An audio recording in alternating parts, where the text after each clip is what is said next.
Good morning everyone. मेरे YouTube channel success की में आपका बहुत बहुत स्वागत है। सबसे पहले आप सभी लोगों को मेरी तरफ से नए साल की ढेर सारी शुभकामनाएं। उम्मीद करती हूँ ये साल आपके लिए ढेर सारी खुशियाँ और सफलता लेकर आए। तो आज से हम हिंदी पढ़ेंगे।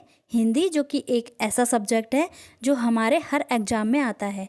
यहाँ पर हिंदी चाहे 20 नंबर की आए या 40 नंबर की, और कहीं पर तो 100 नंबर की भी आती है। कितने भी नंबर की आए लेकिन आती ज़रूर है, ठीक है। तो आज से हम हिंदी को टॉपिक वाइज पढ़ेंगे, जहाँ पर हम सबसे पहले हिंदी भाषा के बारे में जानेंगे कि हिंदी भाषा क्या है।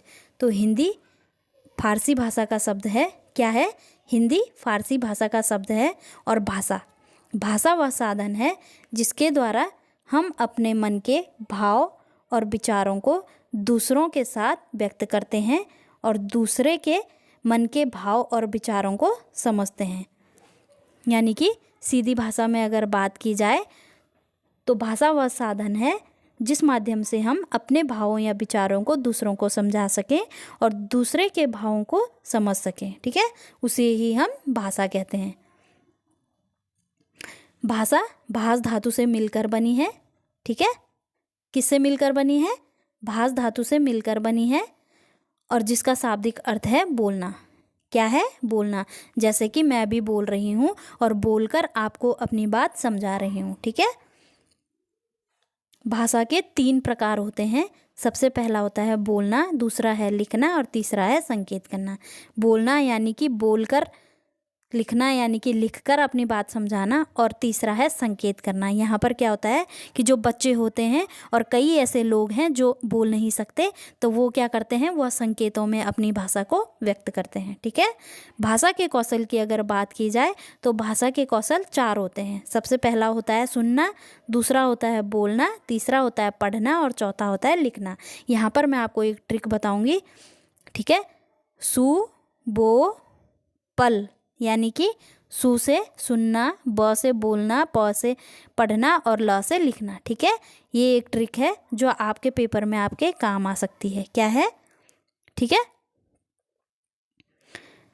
इसको हम इंग्लिश में LSRW भी कहते हैं। LSRW यानी कि लिसनिंग, स्पीकिंग, रीडिंग और राइटिंग, ठीक है। ये भी एक ट्रिक है।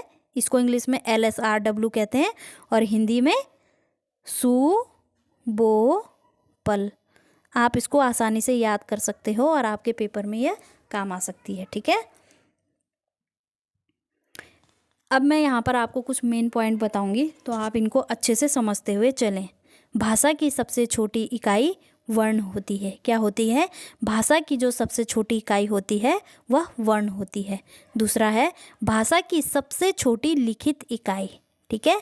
तो ये भी क्या होती है? वर्ण होती है। भाषा की सबसे छोटी लिखित इकाई वर्ण होती है। ध्यान देंगे। भाषा की सबसे छोटी मौखिक इकाई ध्वनि होती है। क्या होती है कि जो भाषा की सबसे छोटी लिखित इकाई होती है वह वर्ण होती है, और भाषा की सबसे छोटी मौखिक इकाई वह क्या होती है? ध्वनि होती है, ठीक है। अर्थ के आधार पर, ठीक है, यहाँ पर आपने शब्दों पर ध्यान देना है। अर्थ के आधार पर भाषा की सबसे छोटी इकाई शब्द, ठीक है, क्या होता है? शब्द होते हैं, ठीक है। और भावार्थ के आधार पर भाषा की सबसे छोटी इकाई वाक्य होते हैं, ठीक है। क्या होते हैं यहाँ पर कि भाषा की सबसे छोटी इकाई वर्ण होती है, भाषा की सबसे छोटी लिखित इकाई ये भी वर्ण होती है, लेकिन भाषा की सबसे छोटी मौखिक इकाई ध्वनि होती है, और अर्थ के आधार पर भाषा की सबसे छोटी इकाई शब्द होती है, और भावार्थ के आधार पर भाषा की सबसे छोटी इकाई वाक्य होते हैं, ठीक है। तो यहाँ पर आपने ध्यान देना है। अब समझते हैं लिपि को। तो लिपि जो होती है इसका शाब्दिक अर्थ होता है चिन्ह। क्या होता है? चिन्ह, अर्थात मौखिक ध्वनि को लिखित रूप में व्यक्त करने के लिए जिन चिन्हों का प्रयोग होता है उन्हें लिपि कहते हैं, ठीक है। हम क्या करते हैं? अपनी मौखिक ध्वनि को लिखित रूप में व्यक्त करने के लिए जिन चिन्हों का हम प्रयोग करते हैं उन्हें ही लिपि कहते हैं, ठीक है। हिंदी की लिपि है देवनागरी लिपि। क्या है? हिंदी की जो लिपि है वह देवनागरी लिपि है। और देवनागरी लिपि का जो विकास हुआ है वह ब्राह्मी लिपि से हुआ है। किससे हुआ है? ब्राह्मी लिपि से हुआ है। और जो यह लिपि है यह सबसे पुरानी लिपि है, यानी कि ब्राह्मी लिपि सबसे प्राचीन लिपि है। ठीक है। देवनागरी लिपि का सर्वप्रथम प्रयोग, यानी कि देवनागरी लिपि का सबसे पहले प्रयोग कहाँ पर हुआ था? तो यह हुआ था गुजरात के शासक जयभट्ट के शिलालेख में। कहाँ पर हुआ था? गुजरात के शासक जयभट्ट के शिलालेख में देवनागरी लिपि का सबसे पहले प्रयोग किया गया था। ठीक है। दूसरा है, संस्कृत किस प्रकार की भाषा है? तो संस्कृत श्लिष्ट योगात्मक भाषा है। क्या है?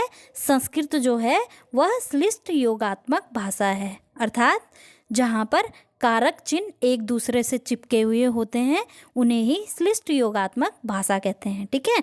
तो यानी कि यहाँ पर संस्कृत जो है वह श्लिष्ट योगात्मक भाषा है। ठीक है। दूसरा पॉइंट है, हिंदी किस प्रकार की भाषा है? तो हिंदी वियोगात्मक भाषा है। क्या है?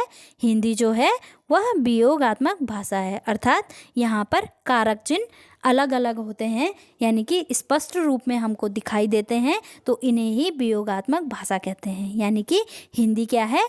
वियोगात्मक भाषा है। ठीक है। आज के लिए इतना ही, मिलते हैं कल दूसरी वीडियो में। तब तक के लिए आप पढ़ते रहिए, प्रयास करते रहिए। धन्यवाद।